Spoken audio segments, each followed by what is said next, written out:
Good morning student. Today we start our next chapter international trade. जो हमारा previous chapter था वो internal trade था, जो किसी भी नेशन की बाउंड्री के अंदर होता है वो इंटरनल ट्रेड होता है, और इंटरनेशनल ट्रेड जो नेशन की बाउंड्री से बाहर होता है वो इंटरनेशनल ट्रेड होता है। इस चैप्टर को पढ़ने के educational objective of the internal trade is the interest of student. क्या है? Student will be able to make export and import of commodities of the trade establish by them. Student able होंगे कि वो commodity का export और import करके trade कर सके। Student will be able to work as a representative of import and export. Import और export में रिप्रेजेंटेटिव के जैसे एक स्टूडेंट वर्क करने के एबल बनेंगे। Student will be able to get employment in the representative firm of export and import. Student will be able to understand the method of import and export. Import और export की method student समझ जाएंगे। Student will get the knowledge of main document of import and export. जब हम import या export करते हैं तो वेरियस डॉक्यूमेंट्स यूज़ होते हैं, तो कौन कौन से डॉक्यूमेंट्स होते हैं उसका भी स्टूडेंट को नॉलेज हो जाता है ये चैप्टर पढ़ने के बाद में। चैप्टर की हमारी स्टार्टिंग हो रही है। Meaning and definition of international और फॉरेन ट्रेड, दोनों नेम आपको याद रखना है। इंटरनेशनल ट्रेड से क्वेश्चन बन के आए या फॉरेन ट्रेड से बन के आए। With the change of time need of human being also changed. It was not possible for a nation to fulfil. जैसे जैसे टाइम का चेंज हो रहा है ह्यूमन की जो नीड्स है वो एक ही नेशन से पूरी नहीं हो रही है।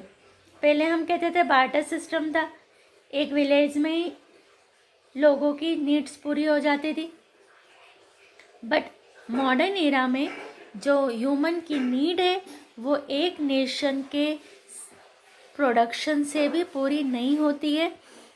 Need of citizens just by available natural resources and geographical circumstances.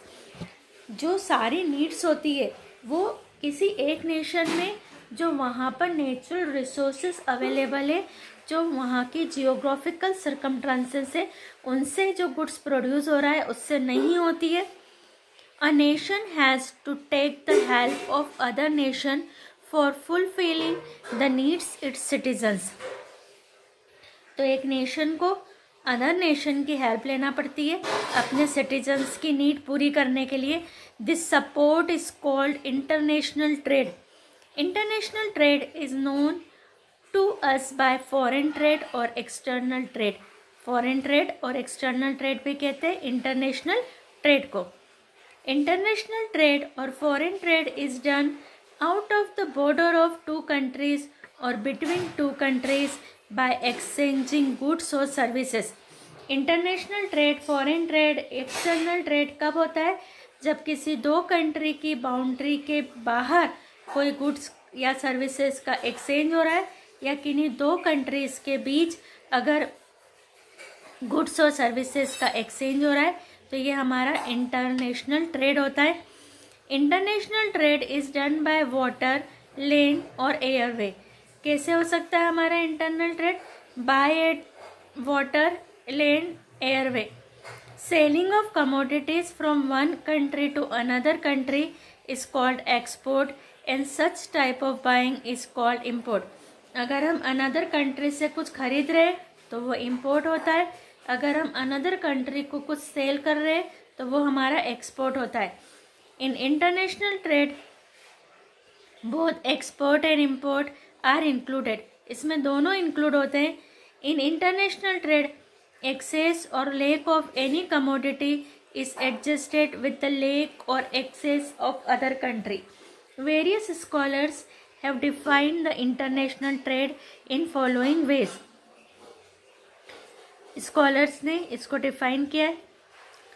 According to Antol Marder, international trade is a trade between the nation.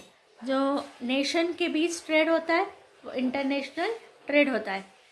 Meaning आपको यहाँ से लेकर के यहाँ तक लिखना है। डेफिनेशन, एक डेफिनेशन हमने पढ़ी है, और भी डेफिनेशन हमको यहाँ पर दिए,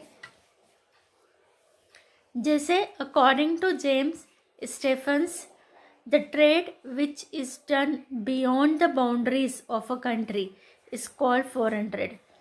जो ट्रेड हमारा एक कंट्री की बाउंड्री से बाहर होता है वो हमारा फॉरेन ट्रेड होता है। तो फर्स्ट और सेकंड में से एक डेफिनेशन आपको लर्न करना है। Now we start nature of international और फॉरेन ट्रेड। फॉरेन ट्रेड का नेचर क्या होता है, इसके फीचर्स क्या होते हैं, इसकी कैरेक्टरिस्टिक्स क्या होती है। International trade is such a dealing that crosses the boundaries of a nation, ये हमने पढ़ लिया है। Foreign trade is done to increase the income and living standard of our countryman. जो हम फॉरेन ट्रेड करते हैं वो हम कंट्री में रहने वाले लोगों का लिविंग स्टैंडर्ड बनाने के लिए, उनको इंक्रीज करने के लिए। The nature of foreign trade can be understood by following points. हम इन पॉइंट से नेचर को समझ सकते हैं। The first characteristics nature of international trade is first two nation. In international trade कम से कम 2 नेशन होना चाहिए जिनके बीच में आपस में कोई गुड्स या सर्विसेज का एक्सचेंज हो रहा। इंटरनेशनल ट्रेड और foreign trade is done between the 2 various Nations. For example the trade between India and America is called international trade और फॉरेन ट्रेड। सेकंड नेचर और characteristics of foreign trade is exchange of commodities and services. हमारा foreign exchange या हमारा जो foreign trade है या international trade हमारा जब भी कहा जाएगा जब किसी गुड्स या सर्विसेज का एक्सचेंज हुआ हो। In foreign trade export and import of commodities and service are done when the commodities are brought from one country to another country. It is called import trade, or the selling of the commodities for one country to another country is called export trade. But when the goods are imported into the 2 countries and then exported to another country, it is called interport. यानी हमने किसी एक country से खरीदा और उसको दूसरी country को अगर हमने सेल कर दिया तो ये हमारा इंटरपोर्ट ट्रेड कहलाता है। तो एक्सपोर्ट जब हम किसी अनदर कंट्री से सेल करते हैं तो एक्सपोर्ट होता है। कोई अनदर कंट्री से हम परचेस करते हैं तो ये हमारा इंपोर्ट होता है। और एक कंट्री से ख़रीदा दूसरी कंट्री को सेल किया तो ये हमारा इंटरपोर्ट होता है। Now the third nature is foreign monetary. In foreign trade payment is also made in foreign currency. जब हमारा फॉरेन ट्रेड होता है तो हमारा जो पेमेंट होता है वो फॉरेन करेंसी में होना चाहिए। This money exchange work is done by reserve bank of India. और हमारे इंडिया में जो करेंसी को एक्सचेंज करने का वर्क है, चेंज करने का वर्क है, वो आरबीआई करता है। Fourth, compulsion of licence. जब भी इंटरनेशनल ट्रेड अगर कोई बिजनेसमैन करता है, चाहे वो एक्सपोर्ट हो, इंपोर्ट हो, इंटरपोर्ट हो, तो उसके लिए उसको लाइसेंस लेना पड़ता है। In international trade licence is taken for both export and import. Without permission export and import can't be done. बिना परमिशन के हम एक्सपोर्ट या इंपोर्ट नहीं कर सकते। Fifth, custom tax. जब भी कोई इंटरनेशनल ट्रेड होता है तो उस पर कस्टम ड्यूटी पे करना पड़ती है, कस्टम टैक्स पे करना पड़ते हैं। For both export and import government imposes taxes are paid. जब भी एक्सपोर्ट या इंपोर्ट होता है तो जो भी गवर्नमेंट टैक्स इम्पोज कर रही है, जो भी लगा रही है, वो टैक्सेस बिजनेसमैन को पे करना पड़ता है, जितने गुड्स और सर्विसेज का वो बिजनेस कर रहा है उस पर। 6, difference of languages. There is difference between the languages of 2 countries in international trade. International trade की दोनों कंट्रीज में लैंग्वेज का डिफरेंस होता है। Both the countries face this problem, और दोनों कंट्री को ये प्रॉब्लम फेस करना पड़ती है कि उनकी जो लैंग्वेज होती है वो चेंज होती है। Now the seven nature, excess export. Every country want more export rather than import, यानी हर कंट्री चाहती है कि वो सेल ज़्यादा करे और उसको बाहर से परचेस कम करना पड़े, इम्पोर्ट कम हो और उसका एक्सपोर्ट ज़्यादा हो। जब एक्सपोर्ट ज़्यादा होता है किसी कंट्री का तो उसके पास फॉरेन एक्सचेंज इकट्ठा हो जाता है, फॉरेन करेंसी का रिजर्व बन जाता है, जो किसी भी कंट्री की फाइनेंशियल पोजीशन के लिए अच्छा होता है।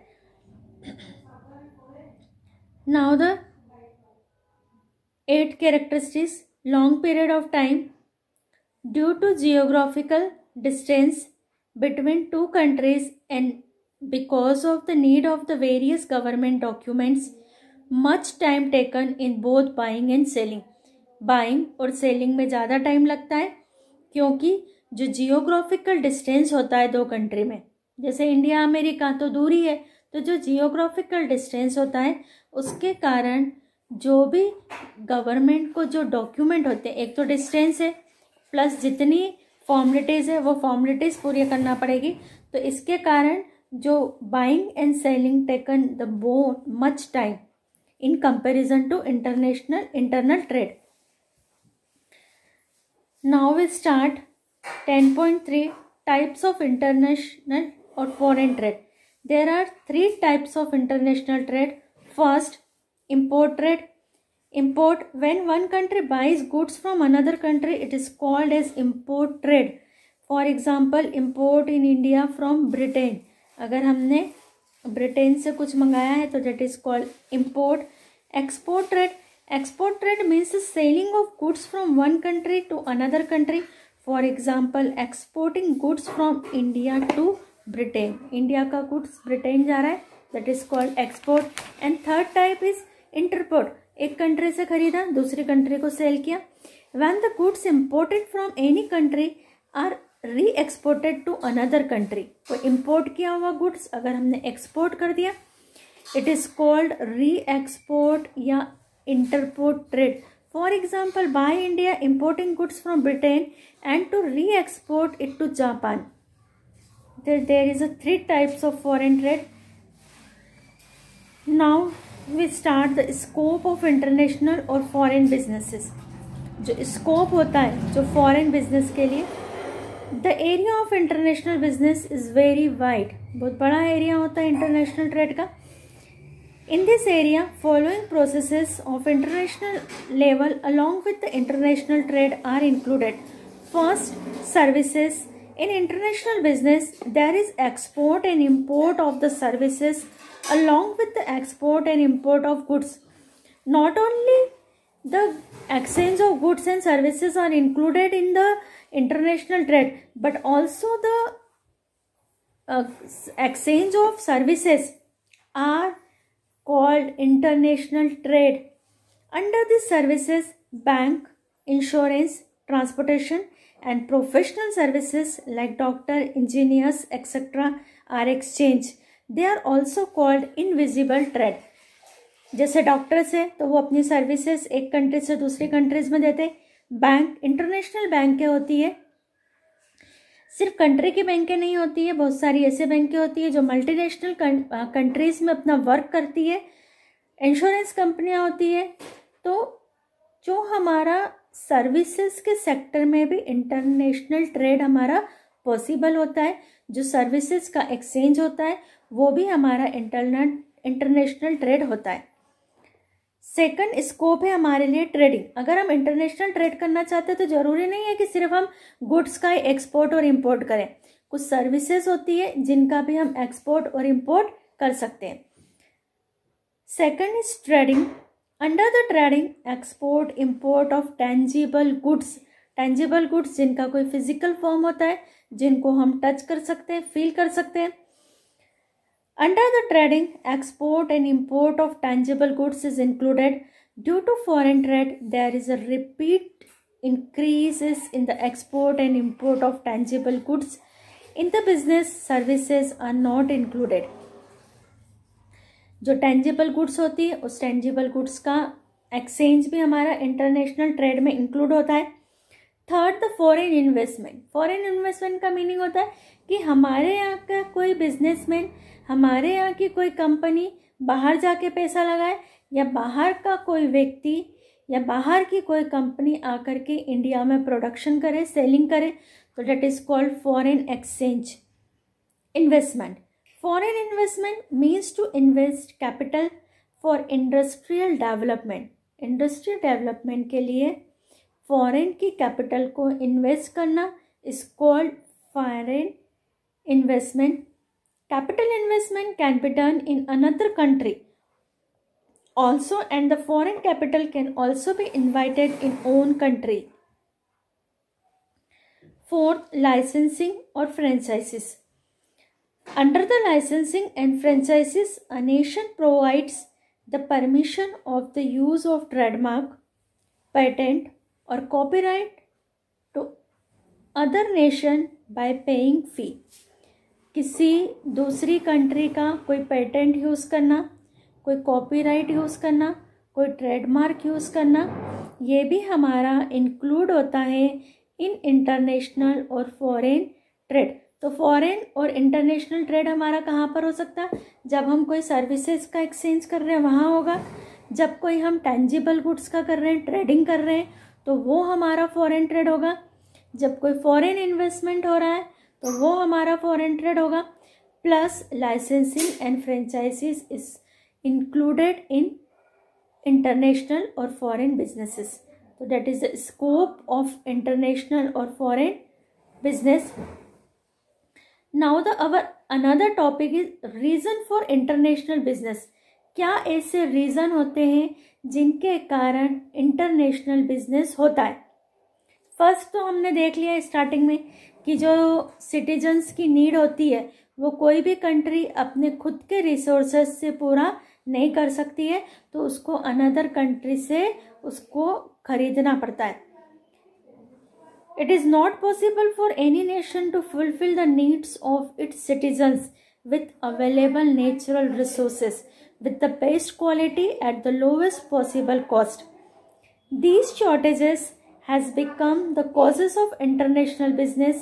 Following are the main reason for international business.